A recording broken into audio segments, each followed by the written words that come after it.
Tuan Yang di-Pertua, walaupun pertumbuhan ekonomi tahunan 2022 adalah 8.7% berbanding dengan tahun 2021, tetapi hakikatnya pertumbuhan dari setiap suku sepanjang tahun 2022 telah menunjukkan penurunan. Suku pertama 2022 ekonomi tumbuh 3.8%, kemudian turun kepada 3.5%. Suku ketiga dia telah jatuh kepada 1.9% dan suku keempat sebenarnya telah menguncup sebanyak 2.4% bagi tahun 2022. Tambahan pula, pertumbuhan ekonomi dunia untuk tahun 2023 diunjurkan akan menjadi lebih perlahan dan ini dijangka akan memberi kesan kepada pertumbuhan ekonomi negara. Menyedari situasi ini, kerajaan akan menyelesaikan dengan segera masalah-masalah struktur dalam ekonomi kita. Ini termasuklah kita perlu memberi tumpuan kepada 3 perkara. Pertama, untuk mengukuhkan kedudukan fiskal negara, iaitu supaya kita memastikan perbelanjaan yang bernilai tambah itu adalah perbelanjaan yang bersasar dan juga memastikan keupayaan kita melaksanakan projek-projek pada kos yang terbaik. Kedua, kita juga ingin memastikan bahawa kita mempercepatkan sektor-sektor bernilai tinggi seperti tenaga boleh baharui, digital dan juga teknologi, dan yang seterusnya ialah memastikan kita memperbaiki struktur ekonomi kita supaya lebih bernilai tahan. Terima kasih Tuan Yang di-Pertua. Silakan Abu Larut. Terima kasih Yang Berhormat Menteri. Cuma saya agak confused bila kita sebut pertumbuhan ekonomi 8.7 keseluruhannya tahun 2022. Mana mungkin dia menurun 3.8 kepada 3.5, turun pada 1.9, turun pada 2.4 sebab average-nya ini terlampau rendah daripada 8.7. I think ada kesilapan di situ. Never mind, you perbetulkan balik kerana dia tak mungkin menjadi begitu.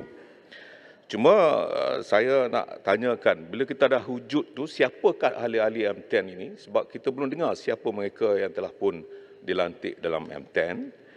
Yang keduanya, apakah jawatankuasa yang ada M10 itu sama dengan jawatankuasa yang akan dilantik dalam Kementerian Kewangan? Kerana kalau tidak, dia mempunyai 2 jawatankuasa yang mungkin bertembung dalam masalah ini. Terima kasih. Terima kasih Ketua Pembangkang. Saya bersyukur kerana seluruh negara dan dunia dapat menunjukkan bahawa Ketua Pembangkang tidak faham konsep pertumbuhan ekonomi dalam jawapan yang pertama. Pertumbuhan 8.7% itu Ketua Pembangkang, Tuan Yang di-Pertua, adalah pertumbuhan tahunan. Membandingkan saiz ekonomi kita dalam 2022 berbanding dengan 2021. Oleh kerana 2021 itu kita sedang mengalami lockdown, maka ekonomi ditutup, sudah tentu perbelanjaan dan juga pertumbuhannya itu jauh lebih rendah. Bila dibanding dengan 2022, dibanding asas yang rendah, jadi nampak lebih tinggilah 8.7%. Tetapi untuk perancangan ekonomi, kita juga kena lihat bagaimana ekonomi tumbuh dari satu suku ke suku yang seterusnya.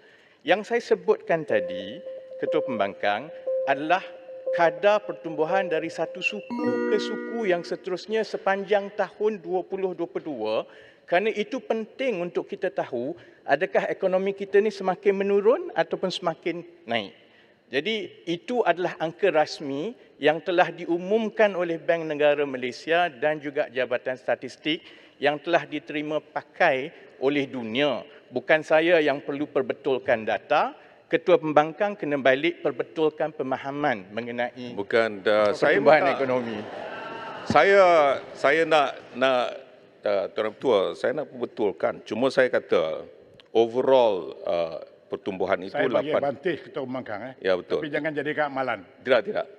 Sebab saya nak perbetulkan itu kerana Amalan daripada kuarter ke kuarter itu, saya faham. Tapi kalau kita tengok average kalau begitu caranya, bermakna terlampau besar 8.7 itu kalau dibandingkan dengan angka average yang ada yang disebutkan tadi, quarter to quarter. Quarter to quarter itu adalah sesuatu yang menurun.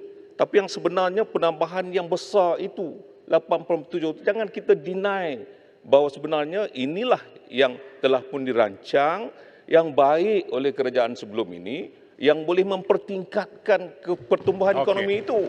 Menteri, Mengapa harus kita deny untuk kita berbincang di sini? Sepatutnya kita terima hakikatnya. Ini yang jadi masalah kita kerana nak maklumkan kepada kita seolah-olah tidak ada langsung pertumbuhan yang sebenarnya. There is. Tetapi janganlah sehingga menunjukkan seolah-olah turun. Itu tak betul. Terima kasih, Itu Larut. yang maksud saya. Menteri. Terima kasih Tuan Yang di-Pertua. Satu lagi yang saya nak berkongsi dengan Ketua Pembangkang, dalam mengukur pertumbuhan ekonomi, dia bukan mengira purata mudah. Bukannya 8.7% pertumbuhan tahunan itu, dia sama dengan campur 3.5, campur dengan 3. Dia tidak begitu. Dia melihat membandingkan dari suku ke suku atau dari satu tahun ke satu tahun. Memang pertumbuhan 8.7% itu berlaku. Tetapi seperti yang saya sebut, asas pertumbuhan dan juga saiz ekonomi kita dalam tahun 2021 itu kecil kerana ekonomi ditutup.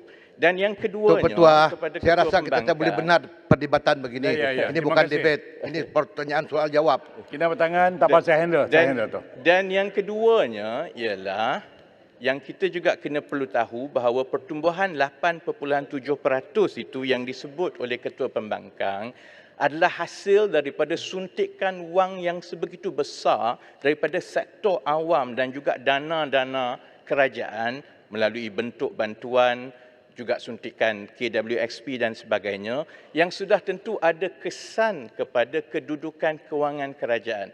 Sebab itu kita tidak boleh leka dengan pertumbuhan 8.7% dalam keadaan kita tahu bahawa dari satu suku ke satu suku untuk 4 suku yang lepas, dia sudah pun menunjukkan penurunan dan dalam tahun 2023 kita juga akan berhadapan dengan pertumbuhan ekonomi yang lebih perlahan. Dan sedikit saja untuk menjawab soalan mengenai M10 ya, oleh Ketua Pembangkang, pelantikan anggota-anggota dalam M10 akan ditentukan oleh Perdana Menteri seperti mandat yang telah diberikan oleh Jemaah Menteri dan saya pasti akan diumumkan dalam masa yang terdekat. Terima kasih. Terima kasih.